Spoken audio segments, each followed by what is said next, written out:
This is Valley News Live at 10. Good evening and thanks for joining us. Yesterday evening around 6:25 p.m. the Polk County Sheriff's Office received a report of a structure fire at 302 Spokley Avenue North in Neillsville. The fire led to the destruction of 2 Quonset buildings and their contents. The Neillsville, Ada, Beltrami, Buxton, Climax, Crookston, Hallstatt, Hedrum, Shelley, and Pearlie fire departments all responded to the call. There were no reported injuries stemming from the fire, and as of now, the cause of the fire is currently under investigation. Also, a 35-year-old male faces DUI charges after he crashed into a car head-on near Devil's Lake. The male was driving a 2017 Toyota Yaris and was traveling northbound on North Dakota Highway 57 about 6 miles south of Devil's Lake. Toyota crossed into the southbound lane and collided head-on with an 18-year-old female in a Jeep traveling southbound. Following the collision, the Toyota came to a stop on the east shoulder, while the Jeep came to a stop on the west shoulder. All individuals involved were taken to St. Alexis in Devil's Lake for initial medical care and later transferred to All True Hospital in Grand Forks. Now let's head over to First Alert Storm Team's Shelby Ibertowski to get a look at our upcoming holiday forecast. Shelby? Well, Zoe and Reed, as some of us started that holiday forecast and that holiday weekend already this week, I just want to take a moment to enjoy that beautiful sunset over in Grand Forks, as they had some showers just north of the Devil's Lake Basin. However, all of our showers right now are just near that Jamestown area.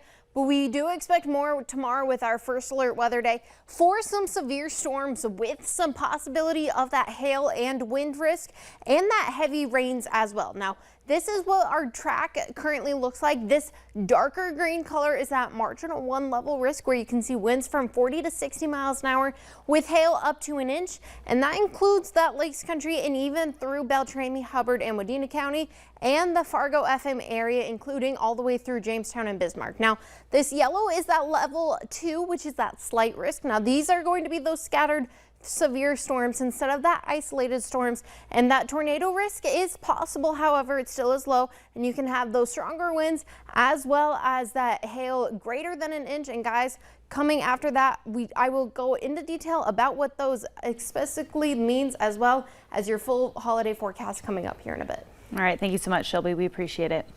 Well, young rioters clashed with police into early this morning and targeted a mayor's home with a burning car as France saw a 5th night of unrest. The protest was sparked by the police killing a teenager. Police made 719 arrests nationwide by early this morning after a mass security deployment aimed at quelling France's worst social upheaval in years. A burning car hit the home of the mayor of a Paris suburb. Several schools, police stations, town halls, and stores have been targeted by fires or vandalism in recent days, but a personal attack on a mayor's home is being deemed as unusual. The 17-year-old who has been killed has been identified publicly only by his first name.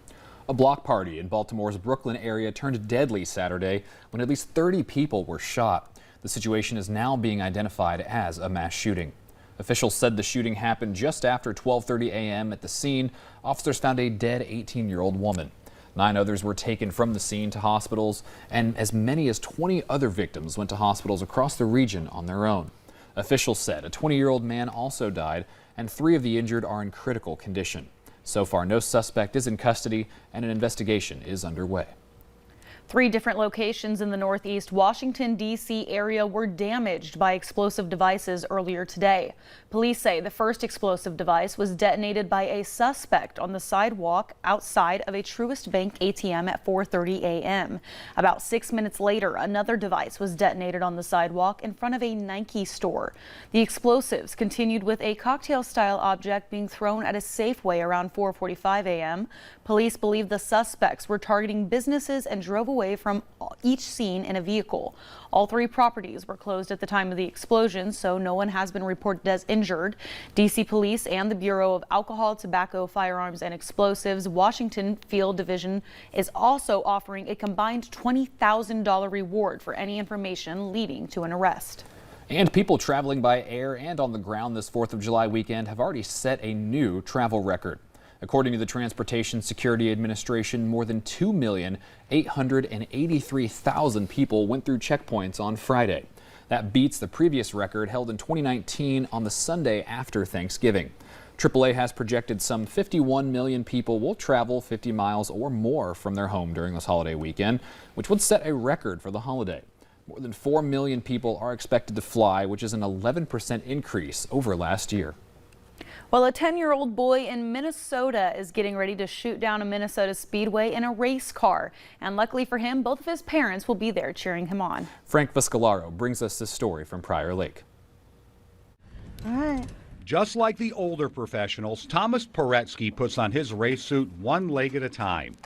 And even at the young age of 10, he sees his passion for racing as an inspiration. Well, one, I just like to drive. Second, the fact that I'm inspiring someone to do something. Despite the dangers, Thomas has the full support of both parents. I love to hear him turn the engine on and see him going off, but I also know that as a parent, it's really scary. Life is dangerous, and being a couch potato can hurt you. So yes, I worry for him, but we've got a great team backing us here. Thomas's number 8 race car is a souped-up go-kart with a fiberglass shell. But at speeds approaching 60 miles an hour, he admits it can be scary at times. It can be. I rely that the car works, and if not, there's always someone to help you on that track.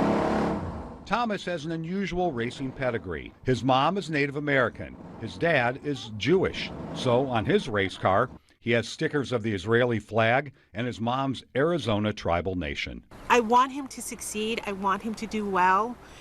I'm 100% behind him. I'm his dad. I'm here to love him. I'm here to support him. But if I push him, then there's no love.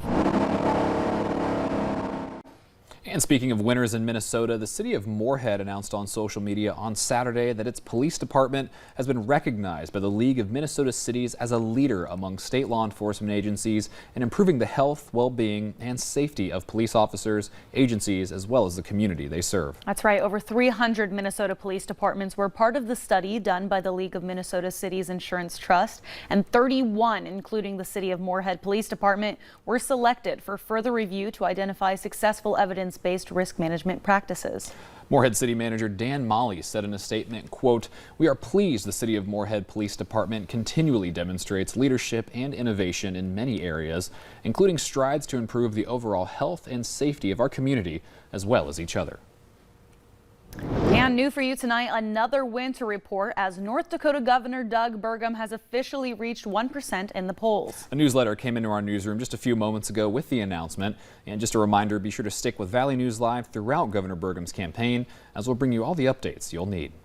And if you're looking for something fun for your kids to do this summer, the West Fargo Police Department's COPS unit is hosting a summer coloring contest for children in preschool through 5th grade. You can download the coloring contest entry form on their website. Now, there are some rules for those looking to participate. Participants must live or attend school in West Fargo. Entries will be judged in grade brackets of preschool, 1st and 2nd grade, and 3rd through 5th grade. The coloring sheet on every entry form must be completed and be entered. Completed entries must be returned by Monday, July 10th, directly to the West Fargo Police Department.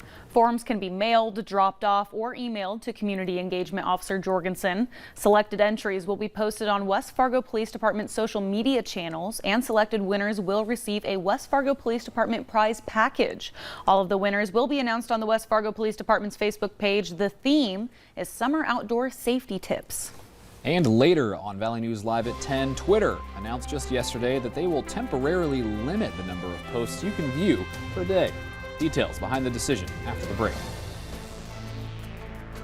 And throughout the next couple hours, those temperatures are going to continue to decrease into those 60s. And we also do maintain those clear skies. But coming up tomorrow, we do have that first alert weather day with your fireworks forecast for the 4th of July and that severe storms coming up. So don't go anywhere because I'll have your full forecast coming up next.